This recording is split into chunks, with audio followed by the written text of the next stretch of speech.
Welcome to Coach Chloe, the journey to self love. This is the fourth episode of our first series. Today, we're going to talk about what I dislike about myself. Um, so, here's what we talked about in the previous episodes. Who are you becoming is greater than who you were before this moment. It's the I factor, what I love about myself, what I like about myself. And we talked about the journey that we're taking and the greatness that's emerging.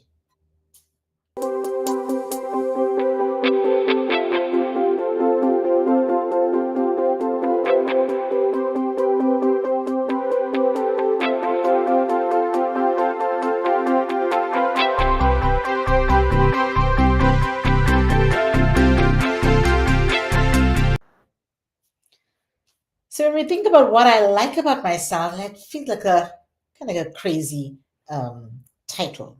What I dislike about myself, um, and just being comfortable with what I dislike about myself.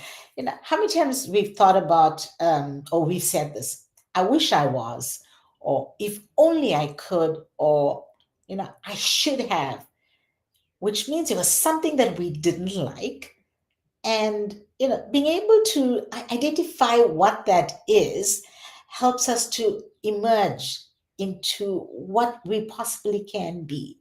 So I wanted to share a few things that I don't like about myself, or I dislike about myself, because the truth is I still love me.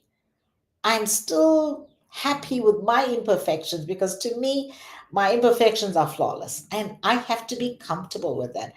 But there's certain things that I wish I was, or if only I could be, I should have. And one of those things is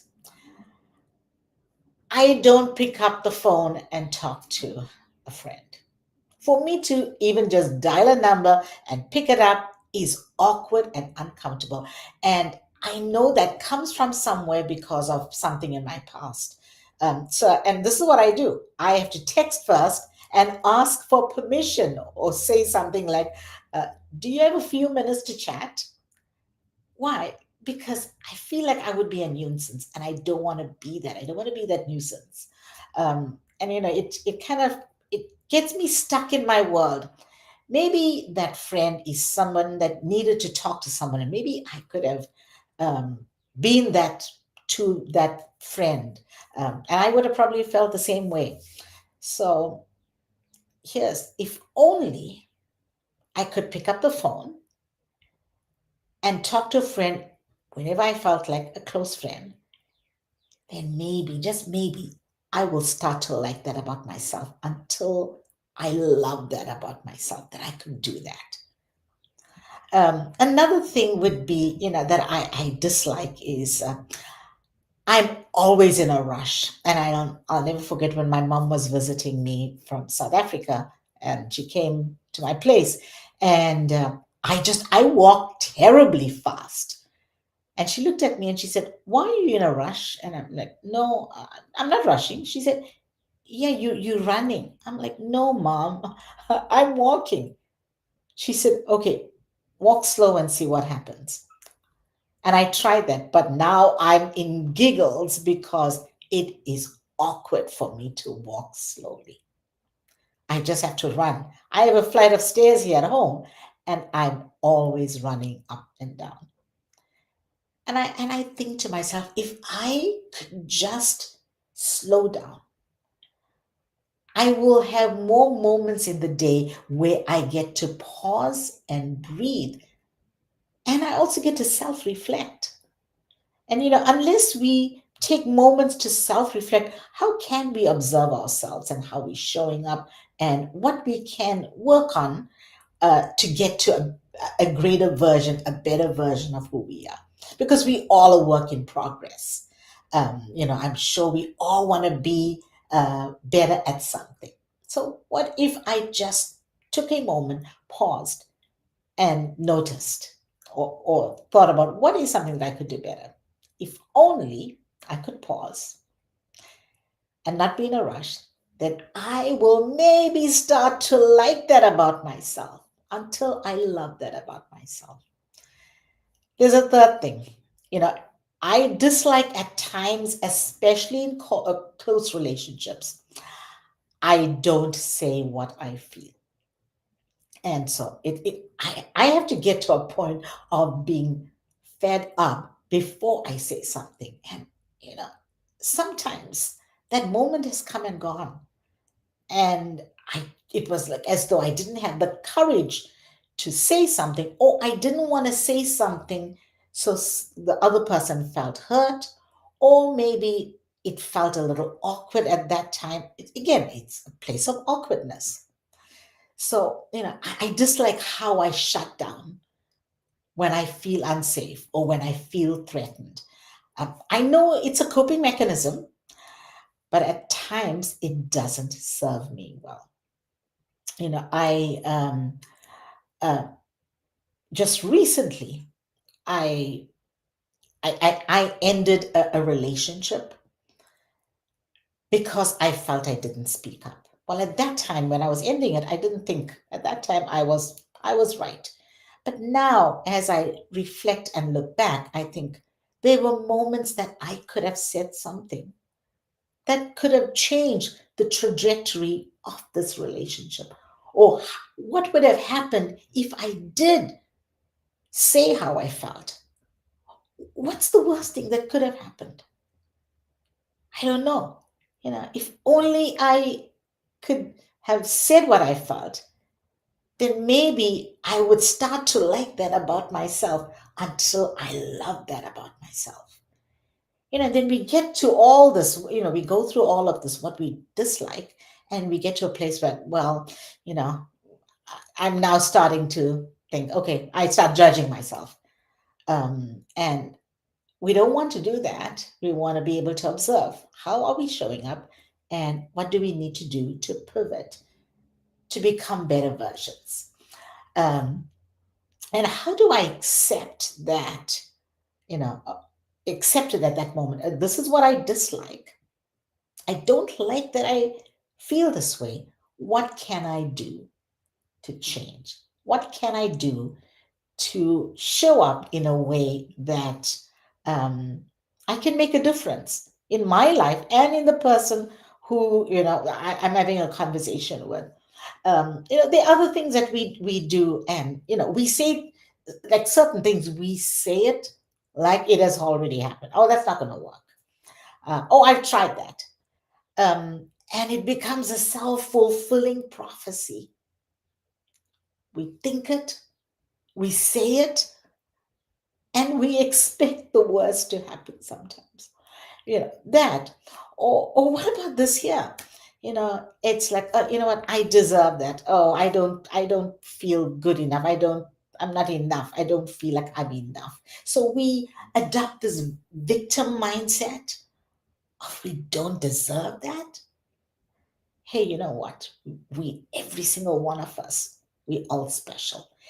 Every single one of us is unique. Do you know? And no one else has your thumbprint.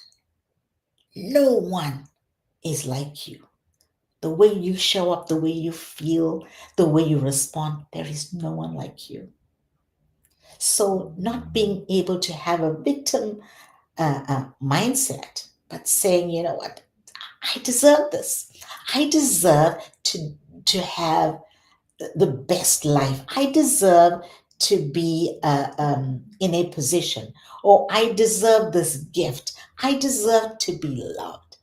I deserve to be accepted. I deserve to belong. Um, we always are looking at considering other people and what they are thinking. And sometimes we forget about ourselves because we concerned about everybody else. That is something I also sometimes dislike, that I stand in someone else's shoe for so long that I forget what my own shoe feels like. How often we've done that. So knowing how to create balance, how much is too much? And when do I get to a place where I am giving up something of me instead of saying, if only? On your journey of self love, What's your next landmark? Who are you becoming is greater than who you were before this moment. We on the journey, we've started this journey, we're exploring, we're discovering, we're learning, we're applying so that we get to write our story. And I want to leave you with this reflection. I wish I was more courageous in close relationships to say what I feel. So I don't have to waste a long time, get so upset, and then crash because I don't know what the possibilities are that could have happened there. I cannot second guess. I cannot say, well, if I did this here or this is what really happened. I will never know. So I don't want that. I don't want to miss those opportunities in life for me to explore and discover who I could be. Um, I wish I could slow down sometimes. So I get a moment to just pause and reflect. Um, I wish I wasn't so judgmental at times in normal conversations. I'm a coach.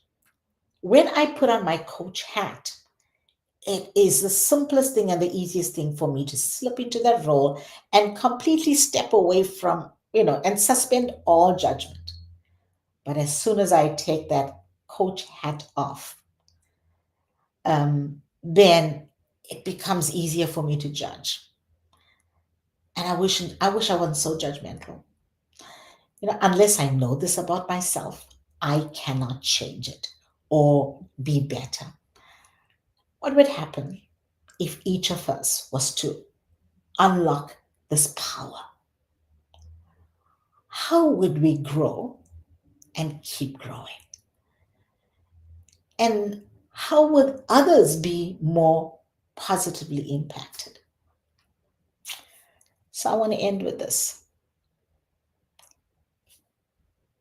What if you started your day and said, if only I could fill in the blank, and then think about one thing that you could do differently to change that. Instead of saying, if only I could, you could say, this is what I do. And you could end your day by saying, I used to dislike this about myself, but guess what? I'm now starting to like this. And before long, I'm going to love this about myself. What is your if only? What is your if only? And I want to leave you with that. For our next episode, get ready for something that is miraculous, that's really happening. It's right now happening because we're writing our own story. Once upon a dream, let's begin to dream of what our aspirational self looks like.